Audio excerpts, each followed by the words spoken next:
progress? Recording is in progress? Yes, sir. Yeah, Yes, yeah. sir. Sir.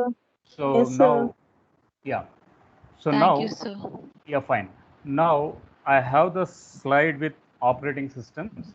So when I take about this term operating system, it can be to a desktop computer, it can be to a tab, it can be to a mobile, or it can be to a laptop. So operating system suits to any kind of device.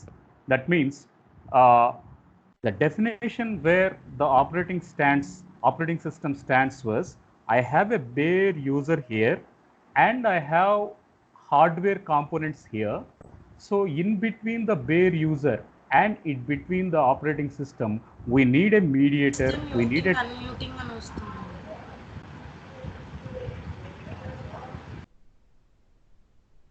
so we need uh,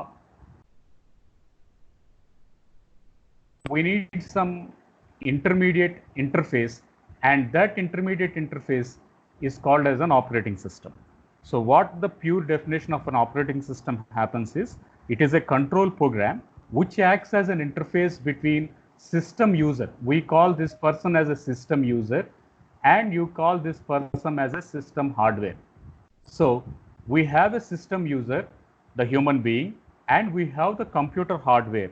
It is nothing but the IO devices, the monitor, the CPU, the memory, etc. All these, they are going to be the proprietaries of a hardware devices. Now these all hardware devices need to be interacted with the system user. So for that, we need some intermediate program. So that intermediate program, that interface, we are going to call it as an operating system. So what will be the operating system goals? The operating system goals is very simple. I have a computer hardware, and this computer hardware, we have to effectively use it. That means mobile phone is a plastic chip. In between that, we have a chip fabricated in it, and there are a lot of components, the CPU, the memory, the primary memory, the secondary memory. So all these are hardware components, and these hardware components, they should be effectively used by the system user. So for that, this is the first goal, or one of a goal of a operating system. Second thing, I shouldn't feel any difficulty when using the operating system. So operating system should make the users to be more convenient, and whatever task the user he is going to give, those tasks he should be in a position to solve it. So what exactly an operating system does, or where exactly the operating system is playing Sir, a role? I can't hear your voice, sir. Please check once. Yeah, I will.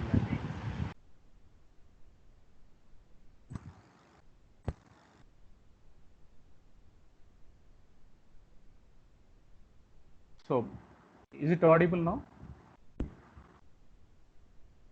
Yes, sir. Yes, We are sir. getting. Yes, sir.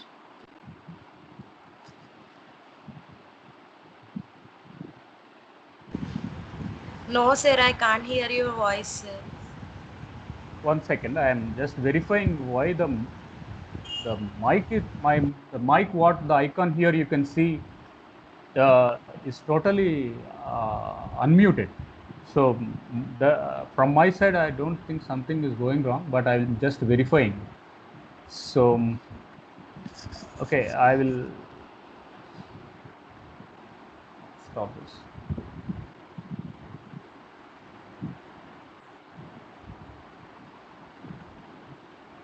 So we have the 4 components of an operating system.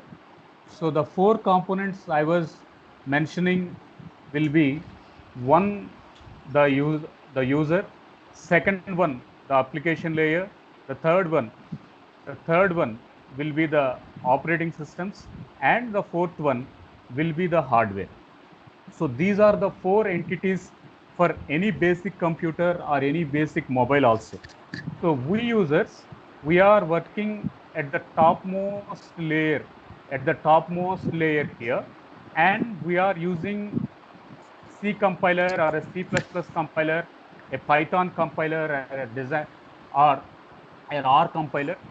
Similarly, we are going to use some notepad, we are going to use some notepad, nor we are using some Word document. Similarly, we can use some database applications. So these all are the different set of programs, and these different set of programs, we call them as an application scene. And we are the users here, and now we have this operating system here. So operating system, what it is going to look is, it is going to execute system programs, nor it is going to execute the application program. So we have users here, we have the software here, and we have the computer hardware here. So operating system, now what it is going to do is, it is going to have an interface. It is going to say, it is going to bridge between the system users and the actual hardware. So what is hardware here? Hardware can be a central processing unit, hardware can be a memory, hardware can be an IO. So these are all the components which are going to be the pure hardware components, and these pure hardware components has to be efficiently used by the user. So how is it going to happen? So it is going to happen with an interface called as an operating system. So now this slide is talking about the different core concepts. I will just have a pause 1 second.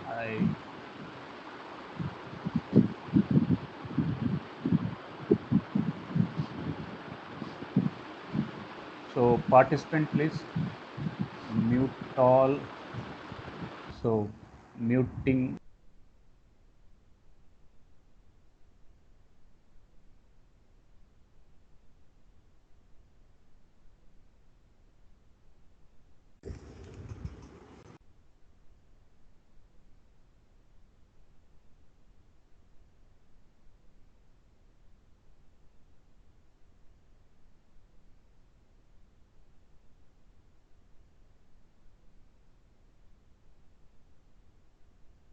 Screen.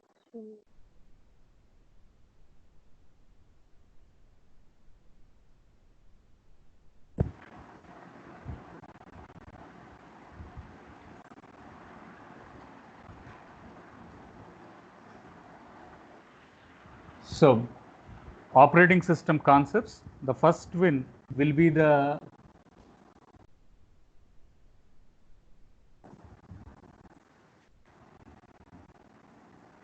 first one will be the process management.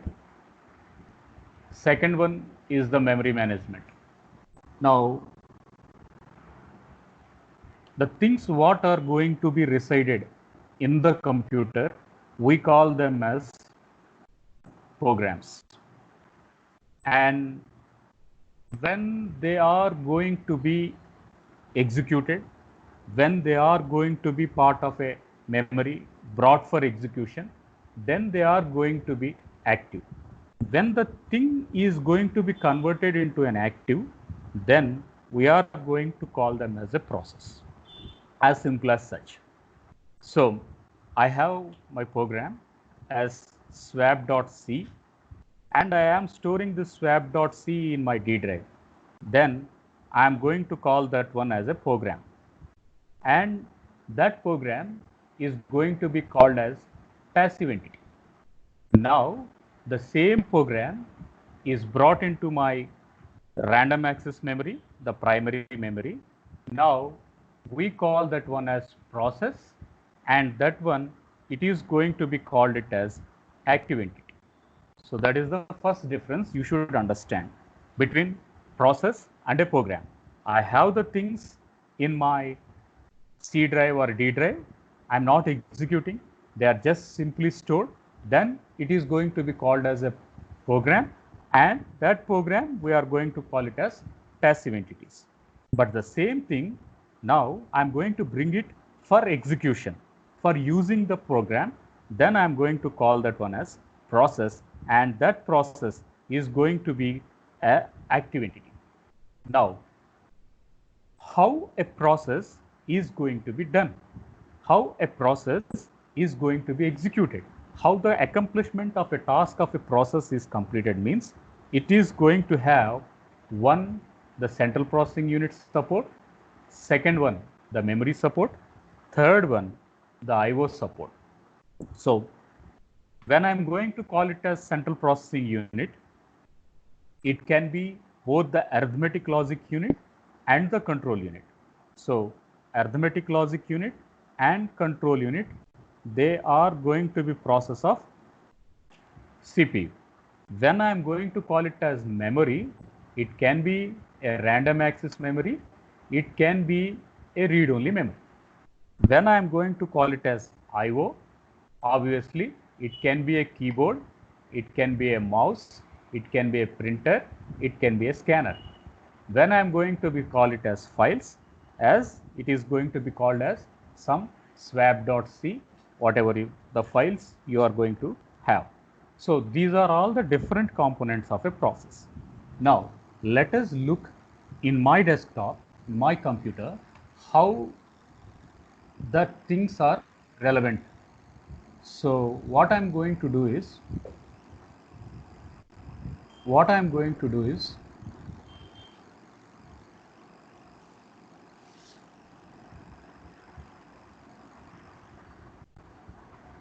I'm going to hit the task manager. So Control Alt Del, Control Alt Del. Now task manager is there. Task manager is there.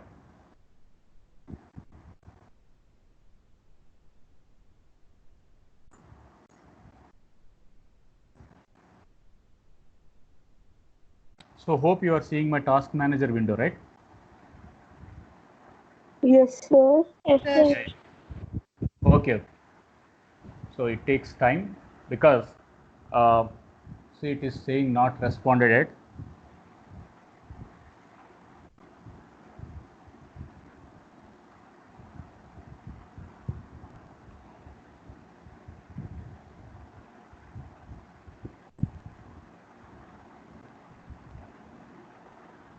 Yeah, fine.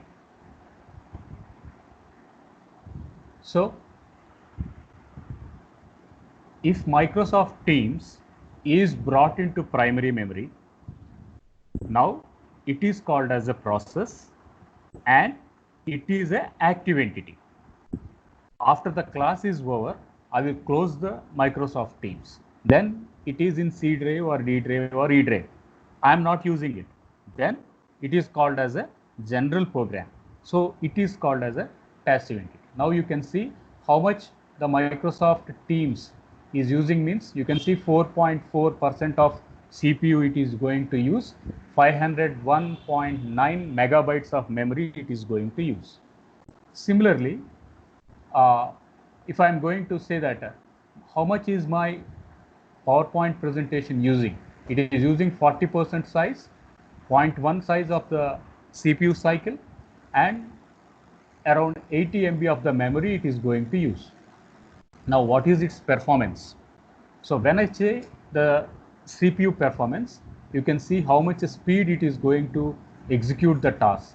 So how much it is going to utilize it, the different internet bandwidth it is going to access. So all that information is going to be brought here. So I have a process. So Microsoft is a process, Teams is a process, Chrome is a process, PowerPoint is a process. So Windows Explorer is a process.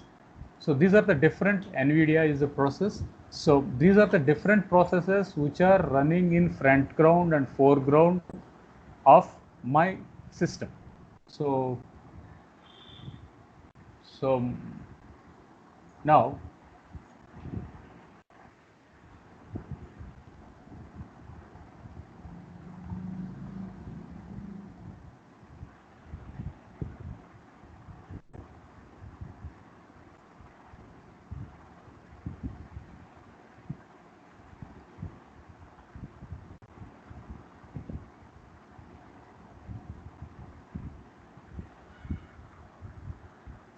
a quick recap of today's thing. One, we discussed about the definition of an operating system. That is, there can be any devices. It can be a desktop, it can be a laptop, it can be a tab, it can be a mobile. For all those are all called as hardware components. Those hardware components has to be efficiently used by the user. Then you need some interface, some interacting program. That interacting program is nothing but an operating system. That is first one. Second thing, as users has to efficiently execute the things, operating system works with 4 layers. One layer, we call it as user layer, where we can interact. Second one, we are talking about the application layer. Third thing, we are going to call about the operating system layer. And fourth one, we are going to call about the hardware. So all IO devices, CPU, memory, these are staying in hardware. The operating system entire software is going to be lived in a separate layer. Our Python compiler, R compiler, or C or C++ compilers, Internet Explorer, browser, etc. These are all staying in the application layer. We are accessing the hardware devices from one interface, and that interfacing unit, we are going to call it as users. So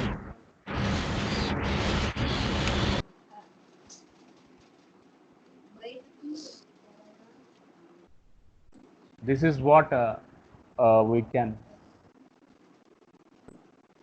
Fine, we can stop here. So tomorrow we can continue the same class, right? So as this is an introductory class, and this is we have to have a little bit experience of this tool also for both of us. So thank you for joining the class. And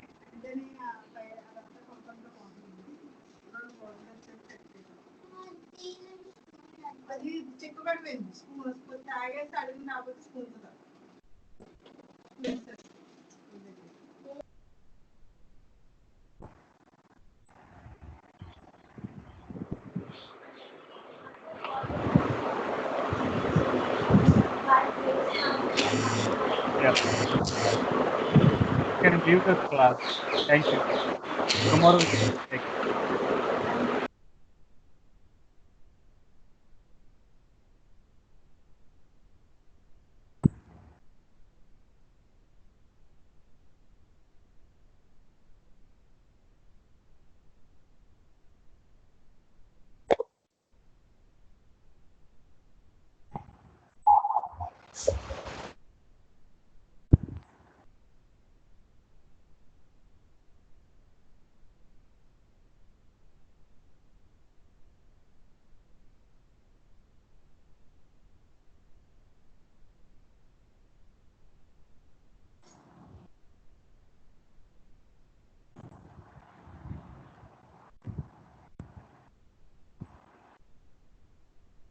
You may leave the class. Thank you, sir. Yeah, yeah.